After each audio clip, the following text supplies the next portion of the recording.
सबसे पहले हम डिग्री का मान लिखते हैं। जैसे में यहां पर हम लिख लिए 0 डिग्री, 30 डिग्री, फिर लिख लिए 45 डिग्री, फिर लिख लिया आपका 60 डिग्री, लिख लिए 90 डिग्री, लिख लिए ना। अब देखिए, तो सिंपल सा फंडा है, तो आपको पहले डिग्री लिखना होगा, याद रखना पड़ेगा 0, 30, 45, 60, 90, पहले इतना ही बनाना पड़ता है। इसके बाद ऑटोमेटिक फिर 90 से 180, 180 से 270, 270 से 360 ऑटोमेटिक बन जाता है। उसके लिए मेहनत नहीं होता है, खाली पीछे से लिखते जाते हैं, मगर इतना ही में मेहनत लगता है। अब देखिए 0 में हम 0 दे दिए, 0 में हमने क्या दे दिया 0। 0 के बाद गिनती क्या आता है 1, 1 के बाद आता है 2, 2 के बाद क्या आता है 3, 3 के बाद क्या आता है 4। आपने क्या देखा, अंत में क्या आया है 4 आया। तो 4 जो आया है, इस 4 से पूरे में हम क्या करेंगे, भाग दे देंगे। तो यानी 4 से भाग दे दो भाई, 4 से हम क्या कर दिए, भाग दे दिए, यानी देने के बाद भाग दे दिए। अब इससे जो मान तैयार होने वाला है, वो मान पहला साइन का निकलता है, इसलिए बगल में हम साइन लिख लेते हैं।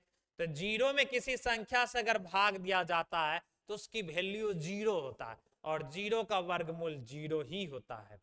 तो 1 का वर्गमूल 1 होता है, और 4 का वर्गमूल 2 होता है। यहां पहले 2 एकम 2 कट जाएगा, फिर 2 दूना 4 कट जाएगा, 1 होगा, और 2 का वर्गमूल नहीं निकलेगा तो यहाँ √2 होगा। अब देखिए उसी प्रकार 3 का वर्गमूल नहीं होगा तो यहाँ √3 होगा, और 4 का वर्गमूल कितना हो जाएगा 2 हो जाएगा। अब यहाँ पर कट रहा है, काट देंगे, इसका वर्गमूल 1 हो जाएगा। ये क्लियर हो गया, यहां तक समझने में कोई दिक्कत? फिर से एक बार समझा देते। सबसे पहले हम डिग्री बैठाएं, डिग्री क्या बैठाएं 0, 30, 45, 60, 90 सब। उसके बाद क्या किए, 0 में हमने 0 दे दिए, 0 के बाद 1 आया, 1 के बाद 2 आया, 2 के बाद 3 आया, 3 के बाद 4, अंतिम में 4 आया, इसलिए हम सब में 4 से भाग दे दिए। 4 से क्या कर दिए, भाग दिए, और 4 से भाग देने के बाद सबको रूट में डाल दिए, सबको रूट में डाल दिए। अब 0 में किसी संख्या से भाग देगा तो 0 ही होगा, और 0 का वर्गमूल क्या हो गया 0, 1 का वर्गमूल 1, और 4 का वर्गमूल 2। अब 2 से 4 कट गया, 2 बार में 1 का वर्गमूल 1 हो गया, और 2 का वर्गमूल नहीं होता है तो √2 हो गया। 3 का वर्गमूल नहीं हो रहा था तो √3, और 4 का वर्गमूल 2 हो गया, वो पूरा तरह से कट गया, 1 1 का वर्गमूल। अब इसी से निकलेगा कॉस का वैल्यू।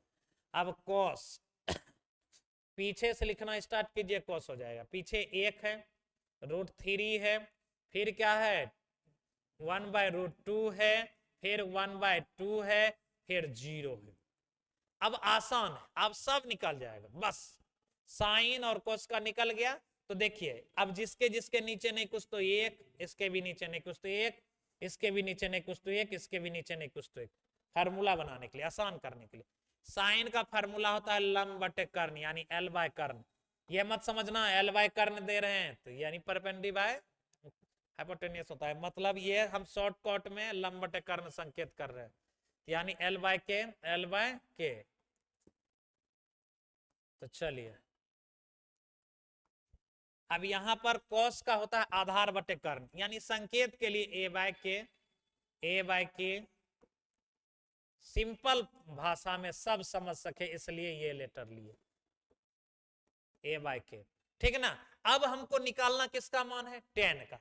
तो tan का फॉर्मूला क्या होता है, लंब बटे आधार, यानी L/A। अब देखो L का मान 0 है और आधार का मान 1 है, तो इसका मान 0 हो जाएगा।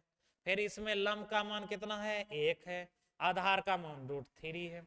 इसमें लंब का मान 1 है, आधार का भी मान 1 है, तो बराबर 1 हो जाएगा। लंब का मान √3 है, आधार का मान 1 है, तो बराबर √3 हो जाएगा। लंब का मान 1 है, आधार का मान 0 है, तो इसका मान इन्फिनिटी हो जाएगा। याद रखना 0 में अगर भाग दे रहे हैं तो 0 ही होगा, 0 से भाग दे रहे हैं तो उसका मान इन्फिनिटी होगा, उसका मान इन्फिनिटी होगा, ये हमेशा याद रखना। अब किसका मान निकालना है, तो कोसेक का निकालना है। तो अब दुनिया का कोई भी चीज का मान निकालो, आराम से निकल जाएगा। कोसेक का होता है कर्ण बटे लंब, तो कर्ण इसी को उल्टा दीजिए, यानी 1/0 हो जाएगा इन्फिनिटिव। इसको उल्टाते जाइए, 2/1 यानी 2, उसके बाद √2/1 तो √2, फिर इसको उल्टाइए 2/√3, इसको उल्टाइए 1 को कैसे उल्टाइएगा वही होगा। इसी तरह हो जाएगा आपका सेक का वैल्यू, इसी तरह आपका किसका वैल्यू हो जाएगा, सेक का वैल्यू हो जाएगा। तो आप आराम से सेक का वैल्यू निकाल दिए। तो आप इस चीज के हिसाब से मान सारणी बनाकर आप इस पर आधारित सवाल बना सकते हैं, ठीक ना। अब इसी पर आधारित सवाल बनाते हैं 2-4 गो। अब इस पर कैसे सवाल बनाया जाता है ये भी देख लीजिए। कभी कभी सवाल दे देता है, ठीक ना। अब आपको दे देगा, देखिए अब कभी कभी दे देगा sin 45 का मान क्या होता है।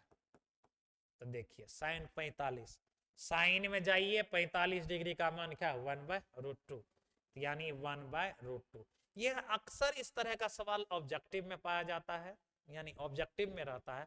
सब्जेक्टिव यानी 2 नंबर में भी रहेगा, 2 अंक के प्रश्न में। तो आप आराम से मान सारणी नहीं भी याद रहेगा तो सिर्फ आप इसका ट्रिक याद रखिएगा, आराम से बनाकर कॉपी के पीछे में आराम से उस पर आधारित सवाल बना सकते हैं। ये आपको ट्रिक के माध्यम से बता दिया गया ताकि आपको किसी भी विषम परिस्थिति में ये आपको मदद पहुंचा सकता है।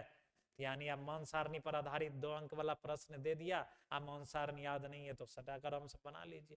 तो बनाने का भी तरीका वही है, 0, 30, 45, 60, 90 दे दिए, 0 में 0 को दे दिए, 0 के बाद 1 आता है, 1 के बाद 2, 2 के बाद 3, 3 के बाद 4, अंत में 4 आया, इसलिए सब में 4 से भाग दे दिए और उसके बाद रूट डाले तो उससे साइन निकल गया।